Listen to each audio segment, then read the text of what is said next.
الحمد لله وكفى وسلام على عباده الذين اصطفى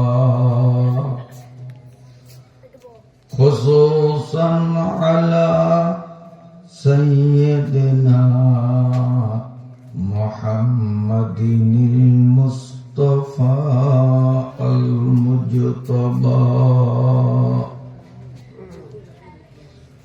وعلى آله وأصحابه وأتباعه الأصفياء الأتقياء. اللهم صل على محمد وعلى آل محمد كما صليت على إبراهيم وعلى آل إبراهيم إنك حميد مجيد. اللهم بارك على محمد وعلى آل محمد كما باركت على إبراهيم وعلى آل إبراهيم إنك حميد مجيد. أما بعد فأعوذ بالله من الشيطان الرجيم. بسم الله الرحمن الرحيم. يوم يقوم الروح والملائكة صفا لا يتكلمون إلا من أذن له الرحمن وقال صوابا. ذلك اليوم الحق فمن شاء اتخذ إلى ربه مآبا. إنا أنذرناكم عذابا قريبا يوم ينظر المرء ما قدمت يداه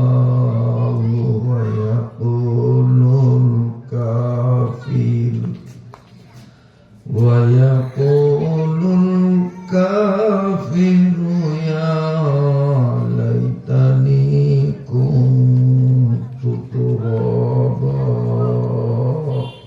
صدق الله مولانا العظيم. برهانউদ্দিন থানাধীন কাচিয়া ইউনিয়ন নতুন বাজার দারুল উলুম হোসাইনিয়া কওমি মাদ্রাসা ও মসজিদের উদ্যোগে এলাকার মুসলমানদের সার্বিক সহযোগিতায় একটানা 3 দিন ব্যাপী আয়োজিত বার্ষিক তাফসীরুল কোরআন মাহফিলের আজ দ্বিতীয় দিনের সমাপনী পর্বের সম্মানিত সদরে জলসা মহতারাম উলামা হযরত, সম্মানিত মুরব্বীগণ, শ্রদ্ধাভাজন বয়োজ্যেষ্ঠ মুরব্বীগণ, আল্লাহ পাকের কোরআনের বুক ভরা মোহাব্বত নিয়ে আগত সর্বস্তরের সর্ববয়সের সম্মানিত সুধী মণ্ডলী, দ্বীনী ভাইরা, মাইকের আওয়াজ যতটুকুন জায়গায় পৌঁছায় ততটুকুন এলাকার সম্মানিতা মায়েরা, বোনেরা ও মেয়েরা, আমি আপনাদের সামনে সংক্ষিপ্ত খুতবা ও দুরূদ শরীফ পাঠানতে পবিত্র কুরআনুল কারীমের 30 নম্বর পারার 1 নম্বর আয়াত 1 নম্বর সূরার শেষের 3টি আয়াতে কারিমা কেবল তিলাওয়াত করলাম। আমার আল্লাহ যদি তৌফিক দান করেন 40 আয়াত বিশিষ্ট সূরাতু আন-নাবার 38, 39, 40 এই 3টি আয়াত তিলাওয়াত করেছি। আল্লাহ পাক তৌফিক দিলে এই 3টি আয়াতের মর্মে কিছু কথা আলোচনা করার চেষ্টা করব ইনশাআল্লাহ। আল্লাহ রাব্বুল আলামিনের কাছে প্রথমেই দোয়া দরখাস্ত, আল্লাহ যেন কুরআনুল কারীমের আলোচনায় আমাদেরকে শতভাগ উপকৃত করেন। সকলে বলি আল্লাহুম্মা আমিন। আজকে এখানে বাস্তবতার নিরিখে বলতে গেলে আমরা বলতে পারি যে কয়েক কিলোমিটার দূর থেকেও এখানে আল্লাহ পাকের কিছু বান্দারা কোরআনের মহব্বতে আসছেন, ময়দানে উপস্থিত হয়েছেন, যাদের অনেককে আমি চিনি, আমার পরিচিত। অথচ এই মাহফিলের প্যান্ডেলের কাছেই বাড়ি কিংবা মাহফিলের প্যান্ডেলের কাছেই তার ব্যবসা প্রতিষ্ঠান, দোকান, অথবা বাড়ি থেকে বাজারে আসছে মাহফিলের কয়েক গজ দূরে, এখন পর্যন্ত মাহফিলে আসতে পারে না, এমন কিছু লোক আছে না? আল্লাহ তাআলা তাদের থেকে আলাদা করে আমাদের কিছু সংখ্যক কোরআন প্রেমিকদেরকে কোরআনুল কারীম সামনে নিয়ে ভদ্র, সভ্য, নম্র হয়ে কোরআনের মহাব্বত অন্তরে ধারণ করে বসার মতো সুযোগ যে আল্লাহ করলেন, সেই রব্বুল আলামিনের পাক দরবারে শুকরিয়া জানাই, বলুন আলহামদুলিল্লাহ। আমার ভাইরা, মনে রাখবেন, আমি আপনাদের সামনে যে আয়াতগুলো তিলাওয়াত করেছি, এই সূরাটার নাম সূরা-ই নাবা। বলেন কি নাম? নাবা। আয়াত সংখ্যা 40। আমি তিলাওয়াত করেছি শেষের 3 আয়াত। ইনশাআল্লাহ আলোচনা করব। তার আগে আমি আপনাদের সামনে 4টা ব্যথার 3টা ঔষধ বিতরণ করব। 4টা মারাত্মক, যন্ত্রণাদায়ক, অসহ্যকর ব্যথার 3টা ঔষধ দেব। বলবেন যে হুজুর রোগ 4টা, ঔষধ দিবেন 3টা, তো আরেকটার ঔষধ দিবে কি? এটা বুঝতে হলে আমি আপনাদের জিজ্ঞাসা করি, মনে করেন আল্লাহ না করুক আপনার হাত কাইটা গেছে, পাও কাইটা গেছে, এক সমানে কাঠ হয়ে পড়ে গেছে, হাত পড়ছে বটির উপরে, পা পড়ছে আপনার মনে করেন কোদালের উপরে, পাও কাটছে, হাতও কাটছে। এখন ডাক্তার কি হাতের জন্য ভিন্ন ক্যাপসুল, পায়ের জন্য ভিন্ন ক্যাপসুল দিবে? বরং অ্যান্টিবায়োটিক ঔষধ একটাই দিবে, এইটা হাতের ব্যথাও সারবে, পায়ের ব্যথাও সারবে। তো আজকে আমি আপনাদের মাঝে 4টা মহা যন্ত্রণাদায়ক, দুর্বিষহ, অসহ্যকর 4টা ব্যথার 3টা ঔষধ দেব। এই 3টা ঔষধের মধ্যে একটা ঔষধে 2টা রোগ সারবে। এখন বলেন 3 ঔষধে ব্যথা কয়টা সারবে? 4টাই সারবে, কারণ একটা ঔষধে ব্যথা 2টারে সারবে। তাহলে ব্যথা হলো কয়টা? 4টা। ঔষধ দেব কয়টা? 3টা। ব্যথা ভালো হবে কয়টা? 4টা। এই ঔষধ আপনারা নিতে যদি রাজি থাকেন তো আমি দেব, আর রাজি না থাকলে আমি ফাও দিয়া লাভ নেই। নিতে রাজি আছেন? কাস্টমার কম, চিন্তা করে যে হুজুর আগে দাম কত জানিয়ে লই, দাম না জানিয়ে আন্তাজে শিকার পরে আপনি কষে দাম নিবেন। ঔষধ ইনশাআল্লাহ মাগনা দিব, ফ্রি দিব, একটা পয়সাও নিব না। এবার নিতে রাজি আছেননি? তাও কাস্টমার কিছু বাড়ছে, পুরাপুরি না। কারণ কেউ এখনো সন্দেহের মধ্যে যে আবার হুজুরে কোন চালাকি করিয়া কোন পেসের মধ্যে পালাইয়া আমাদের পকেটের পয়সা বাইর করিয়া নেয়। খোদার কসম একটা পয়সাও নেব না, একদম ফিরে দিব ঔষধ। ব্যথা কিন্তু 4টা মারাত্মক ঔষধও ফলপ্রসূ ঔষধ ইনশাআল্লাহ। 3 ঔষধে 4 ব্যথা আল্লাহ চাহে তো নিরাময় হয়ে যাবে। নিতে রাজি আছেননি? নিতে রাজি আছেননি? ইনশাআল্লাহ।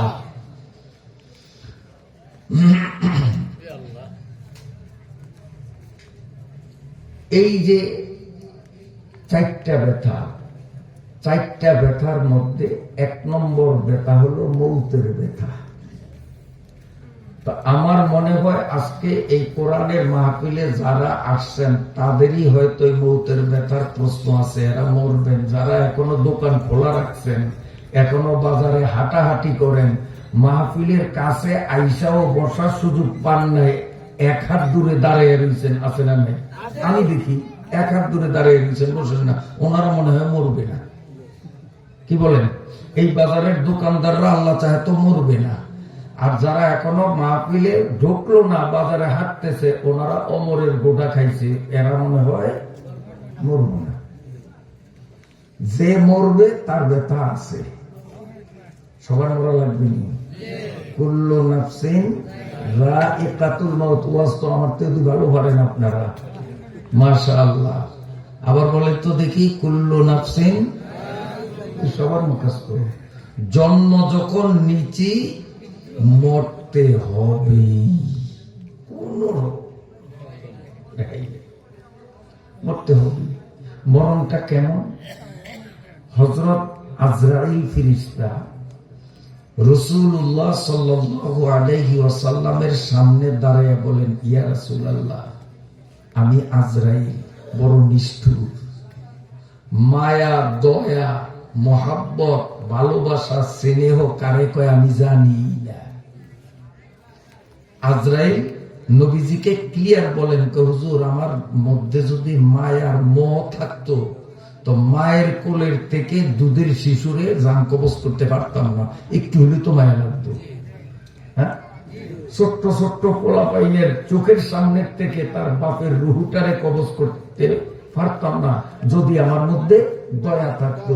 ইয়া রাসূলুল্লাহ, আমার মধ্যে কোনো মায়া দয়া লেশ মাত্র নাই, আমি বড় নিষ্ঠুর। তবে এই নিষ্ঠুর আজরাইল, আমি মানুষের জানটা কেমনে কবজ করি হুজুর একটু শুনবেন। আজরাইলে নবীজিরে কয়, তো নবীজি বলেন আচ্ছা বলো।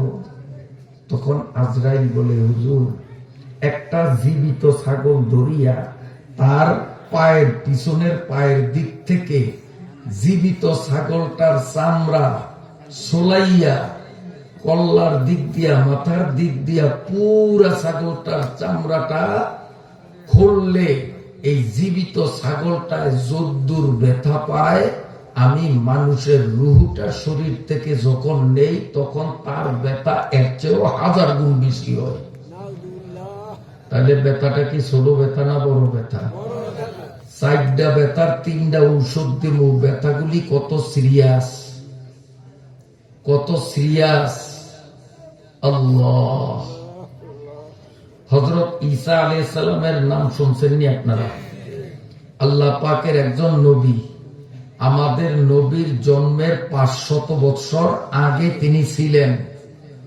আল্লাহ তাআলা জীবিত অবস্থায় তাকে আকাশে উঠাইয়া নিছেন, এখনো তিনি আকাশে আছেন। কিয়ামতের আগে আবার দুনিয়াতে তিনি আসবেন, কিন্তু নবী পরিচয় দিয়া না, আখিরি নবীর উম্মত এই পরিচয় দিয়ে আসবেন। অনেক নবীরাই আল্লাহ পাকের কাছে দাবি করছিলেন যে আল্লাহ, নবী না বানাইয়া আমারে আখিরি নবীর উম্মত বানাইলে খুশি হইতাম। নবীরা আমরা কত দামি, আখিরি নবীর উম্মত। আল্লাহ পাক কেবলমাত্র ঈসা আলাইহিস সালামের দরখাস্তটা মঞ্জুর করছেন। তিনি কিয়ামতের আগে আরেকবার আসবেন, নবী হইয়া না উম্মত হইয়া? উম্মত হইয়া আসবেন। সেই ঈসা আলাইহিস সালাতু ওয়াস সালামের বাবার নাম কি? 1 মিনিট কার আগে কে কইতে পারেন? ঈসা আলাইহিস সালামের বাবার নাম কি? তাড়াতাড়ি কার আগে কে? বাবাই নাই। আল্লাহ তাআলা আদম আলাইহিস সালামকে, হাওয়া আলাইহিস সালামকে আর ঈসা আলাইহিস সালামকে, তিনজনকে মা বাবা ছাড়া তৈরি করছেন।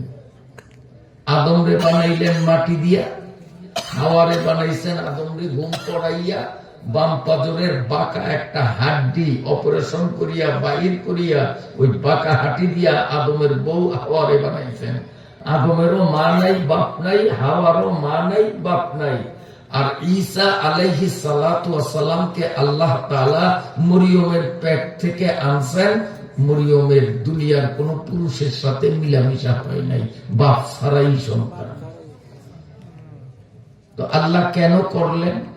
মরিয়মরও তো একজন নেককার মানুষের কাছে বিয়া দিয়া, স্বামীর সংসারে নিয়া তারপরে ঈসারে মরিয়মের পেট থেকে আনতে পারতেন কিনা আল্লাহ? যেটা দুনিয়ার সিস্টেম, কিন্তু সিস্টেমের ব্যতিক্রম আল্লাহ কেন করলেন? দুনিয়ার মানুষকে দেখাইতেছেন আমি ইন্নাল্লাহা আলা কুল্লি শাইইন কাদির, আমি যা খুশি তা করতে পারি, করার মতো ক্ষমতা আমার আছে। এটা দুনিয়ার মানুষকে দেখানোর জন্য আমি মরিয়মের বিয়া ছাড়া, কোন পুরুষ মরিয়মকে টাচ করা ছাড়াই মরিয়মের পেট থেকে আমি ঈসা নবীকে পয়দা করছি। সুবহানাল্লাহ, সুবহানাল্লাহ। তবে এখানে একটা সূক্ষ্ম কথা আছে। আমি যে আয়াত পড়ছি এই আয়াতের মধ্যে হাসরের ময়দানের আলোচনা, তো একটু অগ্রিম কইয়া দেই। হাসরের ময়দানে আল্লাহ যখন খুব গরম মেজাজে থাকবেন আর ফেরেশতারা আযাব গজব নিয়ে দৌড়াদৌড়ি করবে, জাহান্নাম লাফালাফি করিয়া হাসর মাঠের দিকে আসতে চাইলে 70,000 শিকল দিয়া ফেরেশতারা জাহান্নামরে বাঁধিয়া রাখবে। এই ভয়াবহ অবস্থা দেখিয়া সমস্ত মানুষগুলো দিশেহারা হয়ে সবাই কথা ভুলিয়া যাবে, খালি নিজের চিন্তায় ব্যস্ত। ইয়া নফসি, ইয়া নফসি, আমার কি উপায়, আমার কি উপায়, আমি বাঁচি। এরকম একটা পরিবেশ হইবে। আপনারা শুনছেন না? খুব মজার আলোচনা, শিক্ষণীয় আলোচনা শুনেন। তখন মানুষ দলে দলে আদম আলাইহিস সালামের কাছে যাইবেন, যাইয়া বলবেন, ও আদম, আপনি তো মানব জাতির আদি পিতা, আপনি আমাদের মুরব্বী, একটু মুরব্বিয়ানা করিয়া আল্লাহর কাছে আমাদের জন্য সুপারিশ করেন। আদম আলাইহিস সালাম বলবেন, আজকে আল্লাহকে যেইভাবে রাগান্বিত দেখা যায়, আমি আদমের পক্ষে সম্ভব না। তোমাকে চিন্তা করবো, আমি আদম নিজের চিন্তাই তো আমি কুলাইতে পারি না, আমার কি অবস্থা হয় আমি পারি না। বাবু, তোমরা ইব্রাহিম খলিলুল্লাহর কাছে যাও, যেহেতু তিনি খলিলুল্লাহ আল্লাহর বন্ধু, তার কাছে যাও। লোকেরা আবার দৌড়াইয়া যাবে। ইব্রাহিম খলিলুল্লাহ বলবেন, আজকে আমি আমার নিজের চিন্তা করিয়েই কুল পাই না, আমি রক্ষা পাবো কিনা, তোমাদের জন্য সুপারিশ করার সেই সাহস আমার নাই। বরং তোমরা ঈসা নবীর কাছে যাই একটু চেষ্টা করো। লোকেরা আবার নিরাশ হইয়া সব ঈসা নবীর কাছে আসবে, আসিয়া বলবে যে একটু সুপারিশ করেন। ঈসা নবী তখন মুখে বলবেন না যে তোমরা অমুকের কাছে যাও, বাকিরা যেমন বলছেন, আদম বলছেন ইব্রাহিমের কাছে যাও, ইব্রাহিম বলছে ঈসার কাছে যাও। ঈসা বলবেন না যে অমুকের কাছে যাও, বরং ঈসা নবী বলবেন যে আজকের দিনটা বড় ভয়াবহ, ডেঞ্জারাস, মারাত্মক, আল্লাহ সাংঘাতিক রাগান্বিত। এই মুহূর্তে আল্লাহর সাথে কিছু বলবো সেই সাহস আমার নাই। তবে তোমরা যখন সব দিক থেকে নিরাশ হইয়া বুক ভরা আশা নিয়ে আমার কাছে আসছো, তো আমার সাথে চলো, আমার পিছে পিছে আমি একজনের কাছে তোমাদেরকে নিয়ে তার হাতে উঠিয়ে দিব। আজকের এই ময়দানে যদি কারোর জন্য সুপারিশ করার সাহস কেউ থাকিয়া থাকে, তা আমি তার কাছেই তোমাদেরকে নিব, উনি ছাড়া কেউ সুপারিশ করতে পারবে না। সেই মানুষটার নাম কি বলেন না? মুহাম্মাদুর রাসূলুল্লাহ সাল্লাল্লাহু আলাইহি ওয়াসাল্লাম। এখন প্রশ্ন আসে যে ঈসা আলাইহিস সালাম সবাইরে দইরা আমাদের নবীর কাছে নিয়ে যাবেন কেন? উনিও তো ওই রকমই করতে পারতেন, আমি পারবো না, তোমরা মুহাম্মদের কাছে যাও। কিন্তু ঈসা নবী এরকম বলবেন না, না বলিয়া সবাইকে নিয়ে যাবেন কেন? তাফসীরের কিতাবে এর অনেকগুলি কারণ লেখা আছে।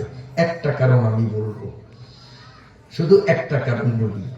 সে কারণটি হলো এই যে ঈসা আলাইহিস সালামের মায়ের বিয়ে হয় নাই, অন্যায় ভাবে কোন পুরুষের ছোঁয়াও তিনি জীবনে পান নাই। তবে মায়ের পেটে তিনি কিভাবে আসলেন? কোরআন শরীফে আল্লাহ তাআলা সূরা মরিয়মের মধ্যে বলছেন, একদিন মরিয়মের সামনে জিবরাইল ফেরেশতা আমাদের নবী মুহাম্মাদুর রাসূলুল্লাহ সাল্লাল্লাহু আলাইহি ওয়াসাল্লামের ছবি ধরিয়া, নবীর আকৃতি ধরিয়া মরিয়মের সামনে এসে দাঁড়াইছে। ফেরেশতাদেরকে আল্লাহ এমন শক্তি দিয়েছেন, ইয়াতাশাক্কালু বিআশকালিন মুখতালিফা, তারা খুশি মতো ছবি পাল্টাইতে পারে। আল্লাহ তাআলা ফেরেশতাদেরকে এমন পাওয়ার দিয়েছেন। তো জিবরাইল আমিন মরিয়মের সামনে, ঈসার মায়ের সামনে একটা মানুষের সুরত ধরিয়া, যুবক মানুষের সুরত ধরিয়া আসছে। কি নাম সেই যুবকটা? মুহাম্মাদুর রাসূলুল্লাহ সাল্লাল্লাহু আলাইহি ওয়াসাল্লাম। নবী মুহাম্মদ তখন দুনিয়াতেও আসেন নাই, না আসলেও আল্লাহ তাআলা নিজের কুদরতে হযরতে জিবরাইলকে এমন শক্তি দিয়েছেন যে নবী দুনিয়াতে আসে নয়, আসার আগেই এই নবী দুনিয়াতে আসলে তার দেহের গঠনটা কেমন হবে ওই রকম হুবহু 100-100 মিলে এইরকম একটা সুরত ধরার ক্ষমতা আল্লাহ জিবরাইলে দিলে, জিবরাইল আমাদের নবীর সুরত ধরতে কষ্ট হইব, অসুবিধা আছে? তো নবী মুহাম্মদের সুরতে যখন মরিয়মের সামনে দাঁড়াইছে, মরিয়ম সাথে সাথে নিচের দিকে মাথা নোয়াইয়া দিয়া বলতেছে, তুমি একটা ভিন পুরুষ, আমি একজন ভিন নারী, হ্যাঁ, তুমি আমার সামনে আসছো কেন? তোমারে আল্লাহর দোহাই দেই, পর্দার বিধান মান্য করিয়া তুমি আমার এখান থেকে সরো, আমার এখান। কারণ মরিয়ম তো বোঝে না ইনি যে ফেরেশতা। মরিয়ম তো মনে করছে একটা মানুষ, জোয়ান মানুষ, আর জোয়ান মানুষের মধ্যে সেক্স পাওয়ার যৌন ক্ষমতা বেশি। নারী দেখলে যৌন সুরসুরি তার মধ্যে আসবে, যত বড় হুজুর হোক আর পীর হোক, নারী দেখলে রক্তে মাংসের মানুষ হিসাবে তার মধ্যে যৌন সুরসুরি আসবেই। যদি কেউ বলে যে নারী দেখলে আমগো মন খারাপ হয় না, এমন কথা সমাজে একদল মানুষ কয় না? পর্দা বিরোধী যারা, তারা বলে যে নারী দেখলে আমাদের মন খারাপ হয় না। আমি বলবো হ্যাঁ, এই কথা 3 ব্যক্তি বলতে পারে। 1 নম্বর বলতে পারে এই নাবালেক পোলাপান, এই যে ছোট্ট বিশ্ব সুন্দরী একটা যুবতী মেয়েরে যদি ওর কোলে বসায় দেন, ওর মন খারাপ হইব? নারী যে কি জিনিস, এতে কি মজা, এটা ওই বুঝবো? তো ও যদি বলে যে নারী দেখলে আমার মন খারাপ হয় না, তাই ঠিক নাবালেকে বলতে পারে। 1 নম্বর 1। নম্বর 2, 2 নম্বর, বন্দুক আছে কাঠিস নাই, বোঝেন নাই? রাইফেল আছে ভিতরে গুল্লি নাই, এটা দিয়ে ফায়ার করন যাইব? তো এই ধরনের মানুষ যারা, যন্ত্র আছে কিন্তু ভিতরে বারুদ নাই, আপনারা কি করে করে? হিজরা, খোঁজা,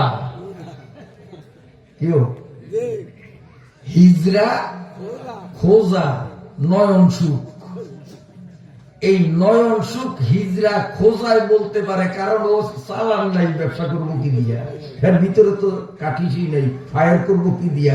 সে বললে বলতে পারে মেয়ে লোক দেখলে আমার মন খারাপ হয় না, ঠিক আছে। আর বাহি আছে কয়জন? আর একজন বাকি আছে, সে হলো মৃত্যু। আসলে মন খারাপ হয়, মুখ দিয়া কয় আমার মন খারাপ হয় না। যারা বলে যে মেয়ে লোক দেখলে আমাদের মন খারাপ হয় না, নারী পুরুষ অবাধে চলাফেরাতে সমস্যা নাই, আমি বলবো তাহলে হয়তো সে নাবালেগ, চুলদারি মুছ গজাইছে উতাসে, এটা নাবালেগ। আর না হয়তো বলবো যে এইটা খোঁজা, ওর যন্ত্র আছে, কাটিস নাই। আর না হয়তো বলবো এটা মৃত্যু, ঠিক আছে। জৈনপুরের পিসা, কাইলাস গুলজানির পিসা বাদ দিলাম, কাবাগরের ইমাম সাহেব, হ্যাঁ, হযরত আব্দুর রহমান দামাত বারাকাতুহুম, কাবাগরের বড় ইমাম শেখ আব্দুর রহমান, গোটা দুনিয়ার বড় মসজিদ কাবাগর, কাবাগরের ইমাম সাহেব, উনিও যদি একটা বেপরদা মহিলা, বেগানা মহিলা দেখে মানুষ হিসাবে যৌন সুচুরি তার মধ্যে আসবে, হয়তো আল্লাহর ভয়তে সে নিজেকে নিজে কন্ট্রোল করবে, নারীর দিকে তাকাইবে না, নইলে তার মধ্যে আসবে, আমার মধ্যে আসবে। এখন 16 বছরের একটা মায়া যদি আমার সামনে দাঁড়ায়, অবশ্য খোদার কসম আমার মধ্যে কিন্তু একটা ভাব পয়দা হবে, কিন্তু আল্লাহর ভয়তে আমরা চক্ষু বন্ধ করব অথবা নিম্নগামী করব, আমরা কল্পনাও করব না কার ডরে। তো মন খারাপ হয় না? ফাঁকে আরো কই না, কইয়া পারি না, ওদের যুক্তি, কারণ এখন তো যুক্তির যুগ, এরা যুক্তি কাটায়। কারে মৌলবীরা কি বুঝে? মৌলবীরা তো মহিলা করে দেহে না, হঠাৎ দেখলেই মৌলবীর শরীর গরম হয়, মন খারাপ হয়। আমরা মহিলা করে দেখতে দেখতে একসাথে এদের সাথে মিছিল, মিটিং, অফিস এ করতে করতে এখন আমরা ইজি হয়ে গেছি, ফ্রি হয়ে গেছি, এখন আর আমাকে মন খারাপ হয় না, এরকম একটা যুক্তি দেয়। তাইলে আমি সেই সব বন্ধুদেরকে বলবো, ও বন্ধুরা, তোমার বাড়িতে তোমার স্ত্রীরে যতটি স্বর্ণ অলংকার দিছ, বরানুদ্দিন ব্যাংকে বলা ব্যাংকে যতটি টাকা রাখছো, সব স্বর্ণ অলংকার আর টাকাগুলি আনিয়া এই নতুন বাজার রাস্তার কিনারে লাইন দিয়া তো চোরারাও দেখতে দেখতে মন ফিরিয়ে যাইব, আর কোন জোরে তোমার টাকার দিকে, স্বর্ণের দিকে তাকাইব না। রাখতে রাজি হইব না? এই কথা কোন রাখতে রাজি হইনি? তো স্বর্ণ রাখতে রাজি হইলা না, টাকা রাখতে রাজি হইলা না, চোরাই দেখতে দেখতে তার মন ফিরিয়ে যাইব, মন খারাপ হইব না, এই দাবি করবা না। কিন্তু তোমার বয়স্কা মেয়ে, তোমার যুবতী বউ, তোমার নাতিন, এরা বেপরদায় নামবে, আর ভিন পুরুষরা এদেরকে দেখলে মন খারাপ হবে না, এই কথা তোমারে কোন শয়তানে সবক দিল? যারা পর্দার বিরুদ্ধে এই যুক্তি চালায়, আমিও তাদেরকে যুক্তি দিব, তোদের টাকা ব্যাংকে রাখতে পারবি না, রাস্তায় ফেলে রাখ, চোরাই দেখতে দেখতে ফিরিয়ে দিব, মন খারাপ হইব না, টাকা নিব না। স্বর্ণের অলংকার দেখতে দেখতে মন ফিরিয়ে দিব, নিব না, রাজি হইব নি? রাজি হইব নি?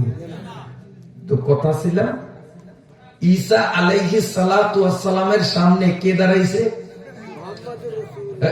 মোহাম্মদুর রাসূলুল্লাহ দাঁড়ায় নয়, মোহাম্মদুর রাসূলুল্লাহর সুরত ধরিয়া আল্লাহর ফেরেশতা কে? জিবরাইল আলাইহিস সালাম দাঁড়াইছে। মরিয়ম তো মনে করছে মানুষ, যুবক মানুষ। মরিয়ম কয়, তোরে আল্লাহর কিরা দিলাম, তুই একটা ভিন পুরুষ, আমি ভিন নারী, আমিও যুবতী, তুইও যুবক, আল্লাহ লানত নাজিল হবে। কারণ যখন একটা যুবক আর যুবতী একত্র হয়, হাদিসে আছে, তারা যেন মনে না করে যে ওরা দুইজন, মাঝখানে কিন্তু আরেকজনে আইসা জাগালো। কি নাম তার? কি নাম? ইবলিস। ইবলিস। মাশাআল্লাহ, ওয়াজ আসলে পড়তে ভালো লাগে। দেখছেন, এটি আগের হুজুররা কয় না, আমিও কই না, বেগুনে সঠিক উত্তর দেয়, আলহামদুলিল্লাহ। আমার খুব সুন্দর জানে, আসলে জানা আছে মানা নাই। এই মাহফিল করতে হয় জানা জিনিসগুলাকে আলোচনা করিয়া মানার মতো মন মানসিকতা তৈরি করা। কি বলেন? আসলে ওয়াজ আমাদের সে আপনারা কম জানেন নাই যে আমি ধাপে ধাপে প্রমাণ দিতে আছি। বেশ কম আপনাদের চেহারা বয়ে দিলে সাজে গুজে এরকম কইতেন পারবেন না। আর আমগো বলার অভ্যাস আছে বেশ কম এক জায়গায়, নইলে আপনারাও যা জানেন আমরাও তা জানি, মোটেও বেশি জানি না। ঠিক না? এখন জিবরাইল আমিন পরিচয় দিলেন, ও মরিয়ম যা বুঝছো তা না, আমি মানুষ না, আমি ফেরেশতা। আর ফেরেশতাদের মধ্যে যৌন ক্ষমতা আল্লাহ দেয় নাই। ফেরেশতা আমি জিবরাইল, আল্লাহ পাকের কুদরতের লীলা দেখানোর জন্য আসছি, এই কথা বলি আমার দিকে চান। একটা ফু দিছে মরিয়মের বুকের উপরে, মরিয়মের বুকের উপরে ফু দিছে। এই ফুটা এই যে আমার এই যে বুতামের ফাঁক দিয়া, এইটার ফাঁক দিয়া ওনার বুকে লাগছে। বুকে লাগিয়া বুকে যে পশম আছে, এই পশমের প্রত্যেকটা মানুষের পশমের গোড়ায় ছিদ্র আছে। দেখবেন গাম দিলে যে ভিতর থেকে পানি বাইর হয়, সব পশমের গোড়া দিয়া বাইর হয়। চিকন চিকন চিকন চিকন কি আছে, ছিদ্র আছে, ফুটা আছে, ফুটা। তো হযরত জিবরাইল যে একটা ফু দিছে, এই ফুটাটা মরিয়মের বুকের পশমের গোড়ার চিকন সরু ছিদ্র পথ দিয়া প্যাডের ভিতরে ঢুকছে। আল্লাহ তাআলা জিবরাইলের ফুয়ের মাধ্যমে হযরত ঈসা আলাইহিস সালামের দেহ মরিয়মের প্যাডের মধ্যে বানিয়ে দিয়েছে। 2 ছাড়া 3 হয় না। সন্তান হইল 3, এর আগে 2 লাগে, হয়তো স্বামী স্ত্রী লাগবে, আর নইলে ফেরেশতার ফু লাগবে। ঠিক আছে না? যদি 2 হয় তাই 3। তো আমরাও যদি আল্লাহ মানি, নবী মানি, এই 2টা যদি ঠিক করতে পারি তো 3 হয়ে যাবে জান্নাত। ঠিক আছে নি? কারণ 3 পাইতে হইলে 2 লাগবে, 2 ছাড়া 3 হবে না। আপনি যাইবেন বলা, 2 কিন্তু লাগবে। 2 মানে গাড়ির এই পাশেও চাক্কা থাকা লাগবে, এই পাশেও চাক্কা থাকা লাগবে। যতই উন্নত মানের ইঞ্জিন হোক, 2 পাশে চাক্কা না থাকলে 3 বলা যাওয়া, এটা হইব? তো 2 ছাড়া 3 পৃথিবীতে হওয়ার কোন সিস্টেম আল্লাহ রাখে নাই। 3 পাইতে হলে 2 লাগে। মানুষ যদি জান্নাত পাইতে চায় তো জান্নাত হলো 3, তার আগে 2 লাগবো। কি? আল্লাহ আর আল্লাহ রাসূল। আল্লাহ। এই ফাঁকে আরেকটা কথা শোনেন, আমরা কি আল্লাহর বন্দা? বলেন একমাত্র সবাই। এখন আল্লাহর বন্দা অর্থ কি? বন্দা শব্দটা ফার্সি ভাষা, এইটার বাংলা অর্থ হইল যাহাকে বাধা হইয়াছে, শুদ্ধ ভাষায়। আর আমাদের বলার আঞ্চলিক ভাষা হইল যারে বান্দা হইয়াছে, দড়ি দিয়া বাঁধছে। বুঝুন না? গলার দড়ি দিয়া বাঁধছে, তো সে কি? বান্দা। এখন আপনাকে জিজ্ঞাসা করি, গরুর গলায় দড়ি বাঁধছেন, দড়ির ওই মাথায় খুঁড়াও আছে, খুঁড়া মাটির মধ্যে গাড়েন নয়। এখন গরু বান্ধানা ছাড়া কার রশি তো বাঁধছেন, ও খুঁড়া গাড়েন নয়। আইয়েন খুঁড়া পাথর দিয়া ফিডাইয়া, হামার দিয়া ফিডাইয়া এই পিজের রাস্তার মধ্যে 1.5 হাত পরিমাণ গাড়ছেন। ও টানিয়া উড়ান সম্ভব না, খুব মজবুত করিয়া গাড়ছেন, কিন্তু রশির আরেক মাথা গরুর গলায় বাঁধবেন নয়। এইবার গরু বান্ধানা ছাড়া কাকে কইছেন খুঁড়া গাড়া নাই দিকা ছাড়া, এবার তো খুঁড়া গাড়ছি, এবার ছাড়া করলেন কা? গলার দড়ি লাগে না, বান্ধা হইতে হইলে খুঁড়াও গাড়ো লাগবে, রশিও বান্ধাও লাগবে। লা ইলাহা ইল্লাল্লাহর রশি গলায় লাগাইয়া মুহাম্মাদুর রাসূলুল্লাহর খুঁড়া যদি গাড়ি, তাহলে বন্দা হব। শুধু লা ইলাহা ইল্লাল্লাহ বন্দা হওয়া যায় না, শুধু মুহাম্মাদুর রাসূলুল্লাহও বন্দা হওয়া যায় না। লা ইলাহা ইল্লাল্লাহর রশির বান গলায় লাগাইয়া মুহাম্মাদুর রাসূলুল্লাহর খুঁড়া যদি গাড়তে পারি, তাহলে আমি আল্লাহ। ঠিক আছে? তো এই 2টা যদি হয়ে যায় তো 3 অটোমেটিক হয়ে যাবে জান্নাত। ঠিক আছে? বিরক্ত হননি আপনারা? আলহামদুলিল্লাহ। শোনেন তো, এখন ঈসা আলাইহিস সালাম, আমার মূল কথায় আসেন। সবাইকে দরিয়া নিয়ে যাবে নবীজির কাছে, আমাদের নবীজির কাছে। কেন? উনিও তো বলতে পারতেন যাও তোমরা মুহাম্মদুর রাসূলুল্লাহর কাছে যাও, যেরকম কে আদমে পাঠাইছে, ইব্রাহিমে পাঠাইছে, ঈসাও তো এরকম পাঠাইতে পারতো। তা না করিয়া তিনি নিজে নিয়ে গেলেন কেন? তাফসীরের কিতাবের মধ্যে এর অনেকগুলি কারণ লিখছে। একটা কারণ বলি, সেটা হলো এই, ঈসা আলাইহিস সালাম চিন্তা করছেন আমার তো পৃথিবীতে বাপ নাই, বিনা বাপে জন্ম হয়েছি, বেপেদর ফরজান্দে পয়দা ও কুনাদ, তিপলেরা দর মাহদে গোয়া ও কুনাদ, তিপলেরা দর মাহদে গোয়া ও কুনাদ। আমার তো বাপ নাই, তবে মুহাম্মদুর রাসূলুল্লাহ আমার বাপের স্তরে। কারণ মুহাম্মদুর রাসূলুল্লাহ সুরতটা ধরিয়া যদি জিবরাইল সেদিন আমার মায়ের সামনে না যাইতো, তা আমি ঈসাও মায়ের ফেড়ে আইতাম না। কাজী যেহেতু আমার জন্মের পিছনে মুহাম্মদুর রাসূলুল্লাহর সুরতটা একটা কারণ, যেমন সাধারণ সন্তানদের দুনিয়াতে আসার তার বাবা একটা কারণ, আমি ঈসাও দুনিয়াতে আসার একটা কারণ মুহাম্মদুর রাসূলুল্লাহর সুরত। কাজে উনি আমার বাবার স্তরে, ওনাকে বাবার মতো সম্মান করতে হবে। আমি যদি সবাইকে বলি মুহাম্মদুর রাসূলুল্লাহর কাছে যাও, তাহলে বেয়াদবি হবে, বাবার অসম্মানী হবে। এই জন্য যাতে বাবার সাথে বেয়াদবি না হয়, ঈসা আলাইহিস সালাম হাশরের মাঠে সব কয়টারে ধরিয়া নবীজির কাছে নিয়ে বলবে, ইয়া রাসূলুল্লাহ, এরা কি বলতেছে একটু শোনেন। সুবহানাল্লাহ, সুবহানাল্লাহ। এই ঈসা আলাইহিস সালাম আল্লাহর কুদরতে মরিয়মের পেট থেকে যখন জমিনে আসছে, মরিয়মের দুই চোখ থেকে টপ টপ করে পানি পড়া আরম্ভ হয়ে গেছে। মাবুদ, তুমি কি করলা? আমার এখনো বিয়ে হয় নাই, কোন পুরুষ স্পর্শ করে নাই, তুমি আমার পেটে সন্তান দিলা, সন্তান খালাস হইল, এই সন্তান কোলে নিয়ে লোকালয়ে মুখ কেমনে দেখাবো? মানুষ তো আমাকে নিয়ে নানান কুমন্তব্য করবি, এর চেয়ে আমাকে তুমি মাটির তলে দাবাইয়া দেওয়াই ভালো ছিল। আল্লাহ রাব্বুল আলামিন বিবি মরিয়মকে বললেন, তুমি কোনো চিন্তা করিও না, আমি আল্লাহ ঘুমাই না। সমাজের মানুষে তোমাকে নিয়ে নিন্দাবাদ করলে, সমালোচনা করলে, তার প্রতিকার কিভাবে করতে হয় আমি আল্লাহ দায়িত্ব নিলাম। তুমি সন্তান কোলে নিয়ে গ্রামে ঢোকো।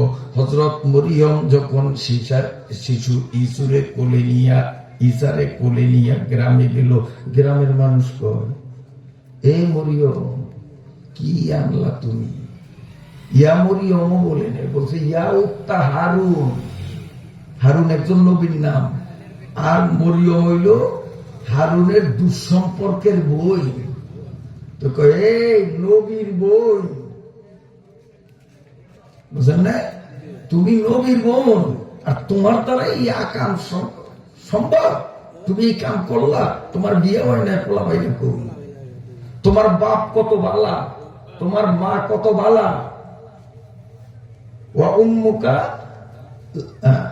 একটা মুস্ত আসতেছে না, তোমার মা তো ব্যভিচারিণী ছিল না, তোমার বাপ কত ভালো, তুমি নবীর বংশের, আর তুমি এমন আকাম কেমনে করলা যার সন্তান নিয়ে আসছো? আল্লাহ রাব্বুল আলামিন বিবি মরিয়মকে শিখাইয়া দিলেন, ও মরিয়ম, তুমি এই মানুষদেরকে বলিয়া দাও, ইন্নী নাযারতু লাকা সাওমা, তোমরা বলবা আমি আল্লাহর জন্য একটা রোজা রাখছি। আর সেই আমলের রোজার ধরন ছিল আমাদের রোজার থেকে কঠিন। আমাদের রোজায় শুধু খাওয়া দাওয়া করা যায় না, সারাদিন কথা বললেও রোজা নষ্ট হয় না, ঠিক আছে নি? কিন্তু তখনকার দিনের রোজা, ওই যে ভোর রাত্রে সেহরি খায়, ইফতার পর্যন্ত মুখ বন্ধ, কোনো কথা কইতে পারবে না, কথা কইলেই রোজা ভেঙে যায়। তা আগেকার রোজাটা আমাদের রোজার থেকে কঠিন ছিল না নরম ছিল? অল্প কঠিন না বেশি কঠিন? এত লম্বা টাইম কথা না কইয়া চুপ করতে হবে, কেউ কিল দিল কম যাইব না, কারণ এটা একটা কথা, তাহলে রোজা ভেঙে যাইব। কিল দিল বইবে, কিল খাইতে হইব, কইতে পারবো না, তাহলে রোজা শেষ। রোজাটা শক্ত না নরম? আর আমাদের রোজা কত নরম, খালি খাওয়া দাওয়া আর স্ত্রী সহবাস, এই তিনটা জিনিস নিষেধ। দুনিয়ার কথা সব বলতে পারি, কোনো নিষেধ নাই। এত নরম করে দিলেন আল্লাহ আমাদের জন্য রোজাটা, তারপরেও যদি রোজা না রাখি তো ওদের মতো কপাল পোড়া নিমক হারাম আল্লাহর জগতে হয় না। আলহামদুলিল্লাহ, আল্লাহর বান্দারা দলে দলে আসতেছেন, পিছনে জায়গা নাই। আপনারা একটু একরামের নিয়তে সামনের দিকে আগান, একটু প্রত্যেকে নিজ জিম্মায় দায়িত্বে একরামের নিয়তে সবাই আগায়, সবাই আগায়। ছোটখাটো একটা একরামে 10 বছরের তেকাবের সওয়াব হয়। আপনার নড়ার কারণে একজন মানুষ যদি বসার জায়গা পায় তো 10 বছরের তেকাবের সওয়াব। যদি বেশি আগান, 2 জন মানুষ বসার জায়গা হয় তো 20 বছরের তেকাবের সওয়াব। যে যত বেশি আগাইবেন সে তত বেশি এতেকাবের সওয়াব পাইবেন। খুব তাড়াতাড়ি, কেউ পিছনে একদম গেট ক্লিয়ার, ওদিক থেকে সবাই সামনে আগান। ইনশাআল্লাহ আলোচনা বেশি রেট করব না। খুব চমকদার, শিক্ষণীয়, গুরুত্বপূর্ণ আলোচনা আল্লাহর কোরআনের আলোকে আমি আপনাদের সামনে বলার চেষ্টা করব ইনশাআল্লাহ। আপনারা বিরক্ত হননি? কথা শোনেন, এদিক খেয়াল করেন। আল্লাহ মরিয়মরে শিখিয়ে দিয়েছেন, তুমি তাদেরকে বলো যে আমি কিন্তু রোজার নিয়ত করছি, এই পোলার ব্যাপারে আমারে কিছু জিজ্ঞাসা করিও না। যদি কিছু জিজ্ঞাসা করার থাকে তো পোলার দিকে আঙ্গুল দিয়ে ইশারা করবা যে ওরে জিজ্ঞাসা করো। পোলা ওইসে মাত্র অল্প কতক্ষণ আগে, লেদা পোলা মাত্র কয়েক মিনিট আগে, তখন উনি যখন ঈসার দিকে এইভাবে আঙ্গুল দেখে দিছে তো তখন গ্রামের লোকেরা কয় কাইফা, কোরআনের আয়াত, কাইফা নুকাল্লিমু মান কানা ফিল মাহদি সাবিয়্যা। এ মরিয়ম, তোর কি মাথা খারাপ হইছে? দুধ খাওয়া শিশুর সাথে আমরা কথা বলবো কি? আমরা পাগল নি? ওই কথা কেউ কেমনি? আচ্ছা, আল্লাহ যদি দুধের শিশুর দিয়া কথা বলান, দুধের শিশু কথা বলতে পারবে না? পারবে না? শুধু দুধের শিশু না, আল্লাহ তাআলা যদি এখন এই বাঁশের দিয়া কথা কইতে চায়, আল্লাহ যদি বাঁশের কয় মানুষের মতো কথা কো, এই বাঁশ কথা কইতে পারবে না? কোরআন শরীফে দলিল, আল্লাহ বলেন আল-ইয়াওমা নাখতিমু আলা আফওয়াহিহিম ওয়া তুকাল্লিমুনা আইদিহিম ওয়া তাশহাদু আরজুলুহুম বিমা কানু ইয়াকসিবুন। আল্লাহ বলেন এখন তো খালি জিহ্বা দিয়া কথা কও, কিন্তু কিয়ামতের মাঠে আমি আল্লাহর হুকুমে হাত কথা বলবে, হাত কথা বলবে, পা কথা বলবে, শরীরের অঙ্গ প্রত্যঙ্গ গুলো স্পষ্ট ভাষায় কথা বলবে। কার কুদরতে? কার কুদরতে? আল্লাহর কুদরতে। তা আল্লাহ যদি দুধ খাওয়া বাচ্চারে কথা বলার শক্তি দেয়, সমস্যা আছে নি? তো ওরা কয় কাইফা নুকাল্লিমু মান কানা ফিল মাহদি সাবিয়্যা। এই কথা বলার সাথে সাথে ঈসা আলাইহিস সালাম আর চুপ থাকলেন না। উনি বায়ের কোলে বসিয়েই বলেন ইন্নী আবুদুল্লাহ। কোরআনের আয়াত কিন্তু সব ইন্নী আবুদুল্লাহ আতানিয়াল কিতাব ওয়া জাআলানি নাবিয়্যা। সুবহানাল্লাহ। মায়ের পেট থেকে কয়েক মিনিট আগে আসা দুধ খাওয়া বাচ্চা শিশুটাই কয়, এই জনগণ, আমার মায়েরে বিরক্ত করিস না, তোদের কি প্রশ্ন আছে আমারে কর, আমার পরিচয় জানতে চাস, তোরা আমারে জারজ মনে করছস, আমার পরিচয় আমি নিজে দেই। আমার 1 নম্বর পরিচয় হলো ইন্নী আবুদুল্লাহ, আমি আল্লাহর বান্দা। আমার প্রথম পরিচয় কি?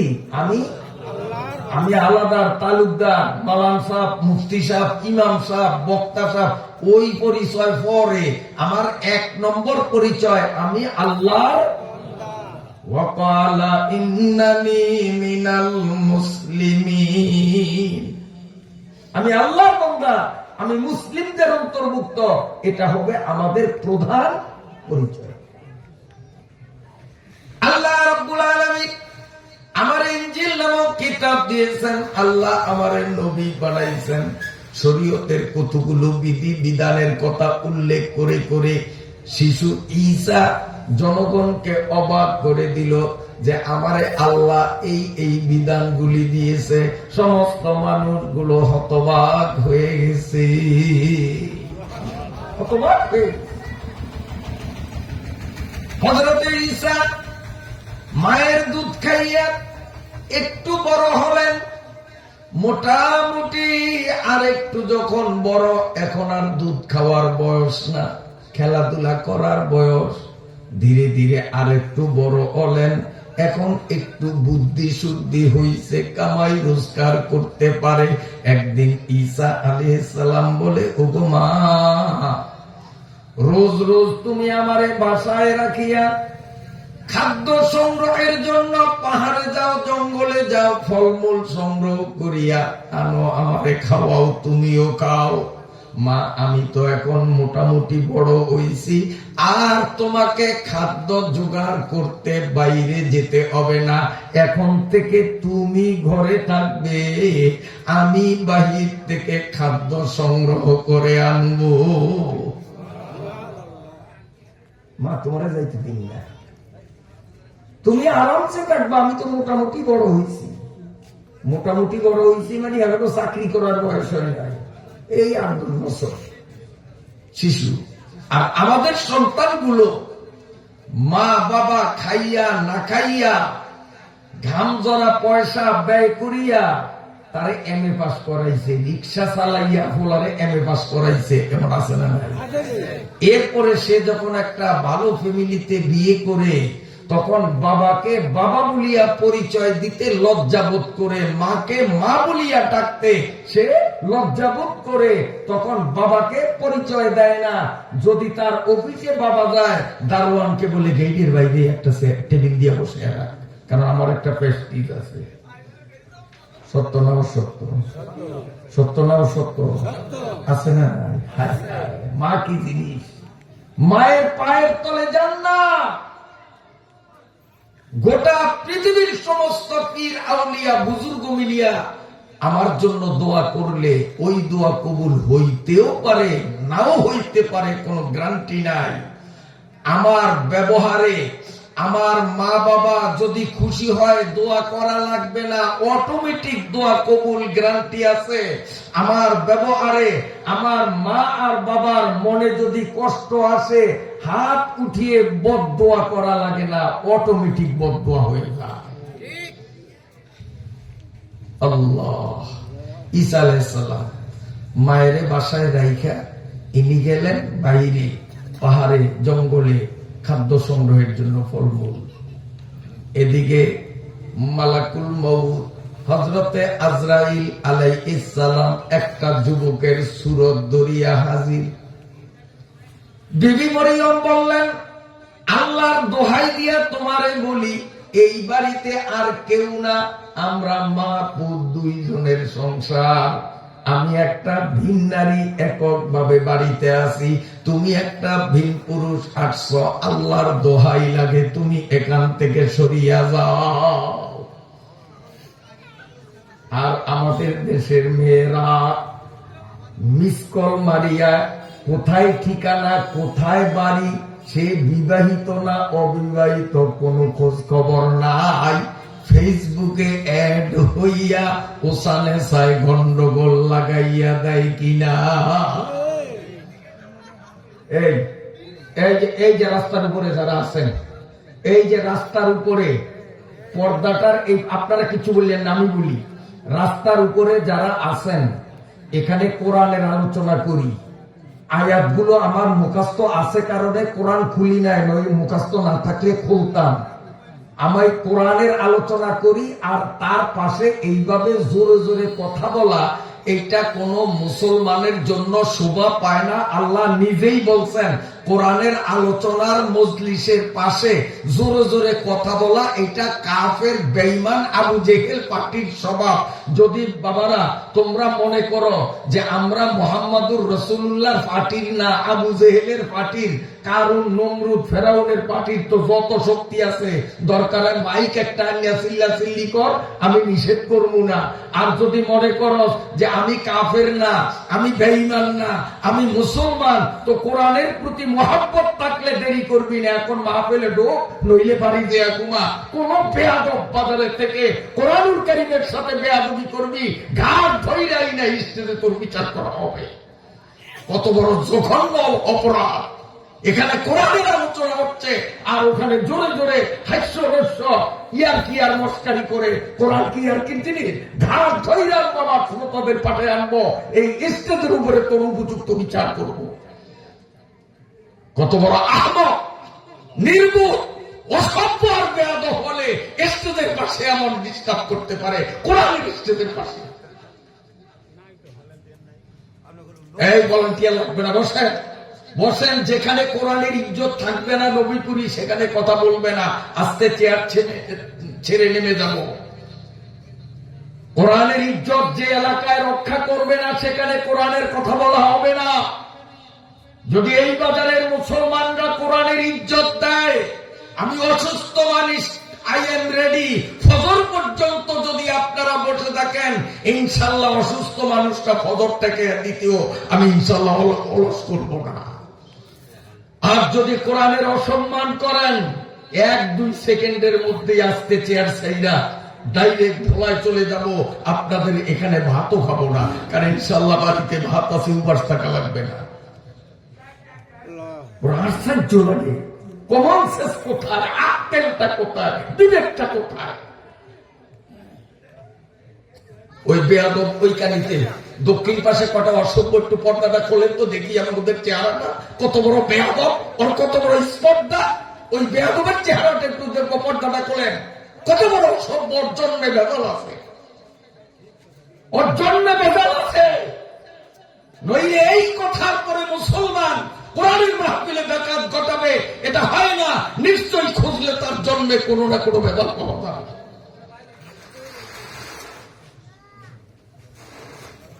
আল্লাহ জিকির করেন, লা ইলাহা ইল্লাল্লাহ, লা ইলাহা ইল্লাল্লাহ, লা ইলাহা ইল্লাল্লাহ, মুহাম্মাদুর রাসূলুল্লাহ।